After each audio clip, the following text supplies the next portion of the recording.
أعوذ بالله من الشيطان الرجيم بسم الله الرحمن الرحيم الحمد لله على نعمة الإسلام وكفى بها من نعمة ثم الصلاة والسلام على المبعوث رحمة للعالمين محمد بن عبد الله وعلى آله وأصحابه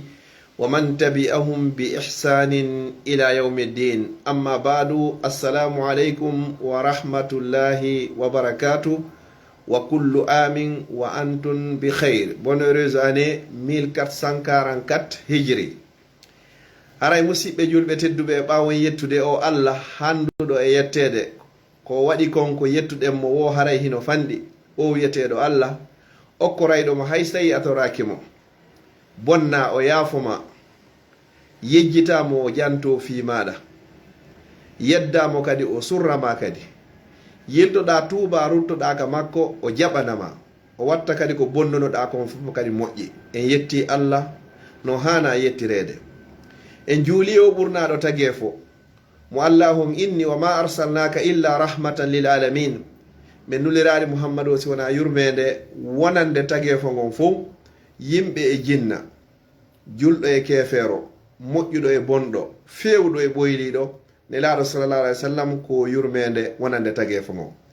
en juuli e makko kanko e ɓe guure makko nen fof e ɓe sahabaɓe makko ƴettunoɓe jawle muɗum e ƴiƴe muɗum wonkiji muɗum yarniri kadi islam fiyo ka dina wawu en hewtugol hande en toranike ɓe jamɓe kisi yo Allah ɓeydanɓe kaɓe woni toon moɓidiroyen enen e maɓɓe etoɗen enen kadi ha wonen e lawol maɓɓe. Musidɓe julɓe tedduɓe, haray ko natla waɗugol kum vidéo ɗo ko andintingol gokkum ko fanɗi haray hande ko ɗiɗi lewru wiyete ndun almuharram ko ɗum woni jombente. Haray hitande meɗen enen julɓe ɓen nde naati hanki hari ko go'o hande ko ɗiɗi. Haray noon inchallahu en toriki Allah yo Allah taw hara hitande huccitude nden hitande wulure e 453 nde yaɗani en e dendagal bakkatu. Yo Allah taw hara hitande yaadani en kala suno. Yo Allah taw hara hitande nde yaadani en kala ande. Yo Allah taw hitande yaadani en kala nawnare. En toriki Allah hitande nde wonde natude ɗo. Yo Allah waɗan hitande ɓantal e polgal e jawdi e gandal e cellal e diina jaɓaka. Mi toriki Allah subhanahu wa ta'ala nde hitande natude ɗo. Yo Allah ndikkin kala nawnɗo julɗo. Yo Allah okkor kala mo jogaki. Yo Allah ɓeydan kala jogiiɗo marɓe zurriya ɓe yo Allah wurnanɓe waɗa barki ɓe jogaki ɓen kadi yo Allah on okkorɓe maporɓe kaydiji ɓe yo Allah okkorɓe kaydiji wonduɗi nafa e barki marɓe ɓe yo Allah waɗɗi rewirɗi Allah kala mo mawɗo mum faati yo Allah on yaafo mo kala luttiduɗo e mawɗo mum yo Allah ɓoyiduɓe. En toriki Allah yo Allah waɗan en gan hittannen ko okkori en gandal okki en faamu okki en miijoji moƴƴe yo Allah moƴƴinan en ɗo moƴƴinan en ka meɗe leydi meɗen lagine ni wondude dendagal leyɗe julɓe ɓen fop. Allah a tawni men hitande feƴƴun nden a tawni men nde ɗo hikka kadi Allah mi torikema ittan kala julɗo ande ko woni e ande makko ya rabbal alamin. Allah a tawni men nde hitande ɗo waɗan men hitande dewal waɗana men hitande kulol Allah waɗana men hitande ɓantal waɗana men nde hitande pottal waɗana men hitande laamu ya rabbal alamin innaka ala kulli shay'in qadir. Haray ndu lewru ndu wonɗen ɗo ko ndu ɗo wiyete lewru jombente ko ɗum wiyete almuharram ko ɗum woni jombente. Nelaɗo sallallahu alaihi wasallam e maki wo ko shahrullahi ko lewru Allah ndu wiyete ndu jombente. Ene lebbi luttuɗin hina lebbi Allah la in kadi ko lebbi Allah kono ndu ɗo sappino ini ko shahrullahi almuharram. Haray ɓe fillike noon wondema nelaɗo sallallahu alaihi wasallam ɓe horari lewru ɓe tinni e mayri horugol ɓuri ndu si sumaye o feƴƴi ɓuri ndu lewru wiyetendu jombente. Yon noon si on tigi wawi horugol buy e mayru haray hino moƴƴi si tawi wawari newade ko yen wakkilo hoore yontere hande ko ɗum woni dimanche arowo kañumma e tenen on ko nen ñande woni 9 jombente e 10 jombente. Nelaɗo sallallahu alayhi wa sallam e maaki kala horuɗo 10 jombente no jortake Allah no tiƴƴa no tañƴina ndi Allah yaafomo bakkatu ko waɗi kon haray e nder hitande. Haray noon so tawi hande ko 2 jombente haray yontere hande ɗum wono yaytelen wonowa 9 si woni 9 haray hoore 9 on hoore 10 on kadi nelaɗo sallallahu alayhi wa sallam ko ɓe wi makkatal mukarrama ɓe seeni madinatul munawwara ɓe arno ɓe tawi alyahuda ɓe no horude ñande 10 jombente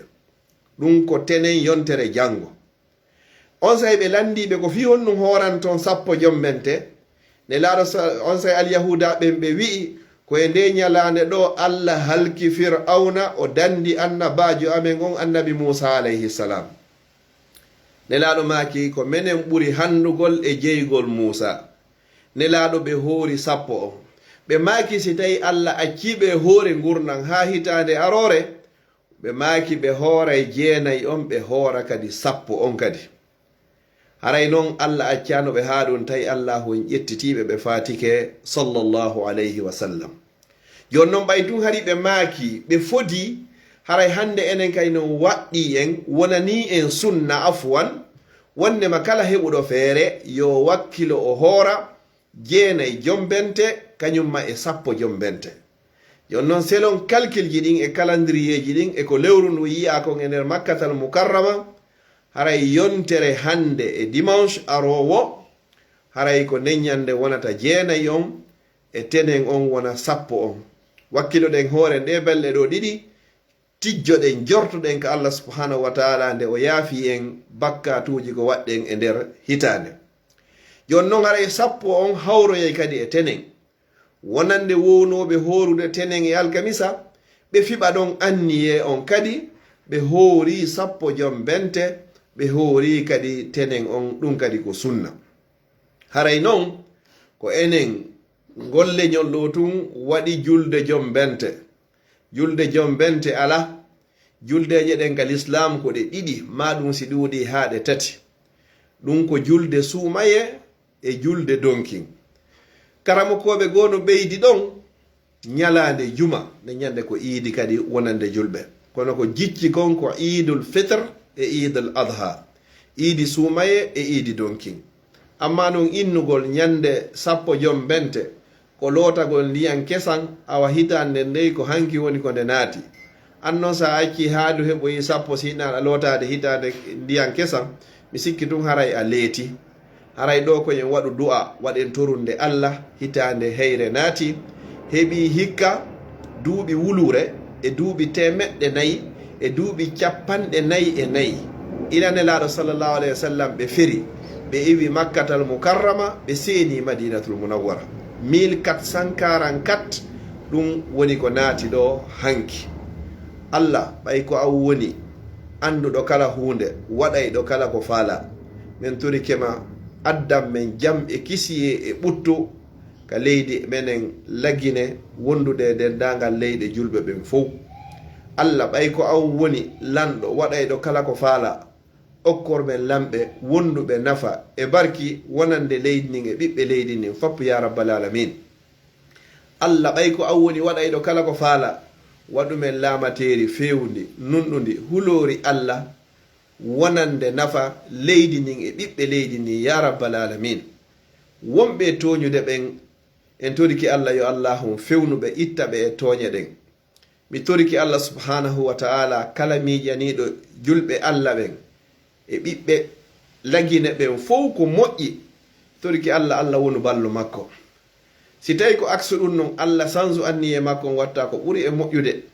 si tawi hiɗa andi ka gandal ma wirningal nawna sansowo allah mi torikema dandu lagine e ɓiɓɓe lagine e dendagal leyɗe julɓe ɓen fop bone makko innaka ala kulli shay'in qadir allah min torikema e nde ñalande hande ko dimanche haray hande ko 31 mois de juillet 2022 allah min torikema hande hawrodiri ñande ɗiɗi lewru jombente allah mi torikema okkumen battane moƴƴo allah min torikema ittan kala anuɗo ande makko allah min torikema dikkin kala nawnuɗo e nawnare muɗum allah min torikema okkor kala mo jogaki allah min torikema surru kala wirtiɗo allah mi torikema okkumen battane moƴƴo innaka ala kulli shay'in qadir aray inchallahu en waɗoyey e darse meɗen arowo on ɓure ndu lewru jombente ɗo hande en falano tun andintinde wondema hitande meɗen nden enen julɓe ɓen kadi naati iɗen hani weltodirande ɗum ɗo welden subhanahu wa ta'ala buy en surri boyi kadi surroyte kadi toriki Allah enen kadi yaawi neeɓi yo Allah tawne mo ƴettita kala koye yaafaɓe aray ko wonno ka page moɗon Facebook Laawol Kisal ɗo fi annintingol ɗum ɗo ko musidɗo moɗon Abdallah Diallo Bruxelles jibinande Laguire Laɓe sous préfecture Afia misiide hansangere modi Madiw Saare dow Saare haray e ley konngol page meɗen Facebook Laawol Kisal e dendagal page ɗin fop min souhaiti on bonne heureuse année 1444 hijri wa kullu amin wa antum bi khayri yo Allah waɗu hitande ɓantal e polgal e pottal e foolugol e laamagol e ardagol ya rabbal alamin wassalamu aleykum wa rahmat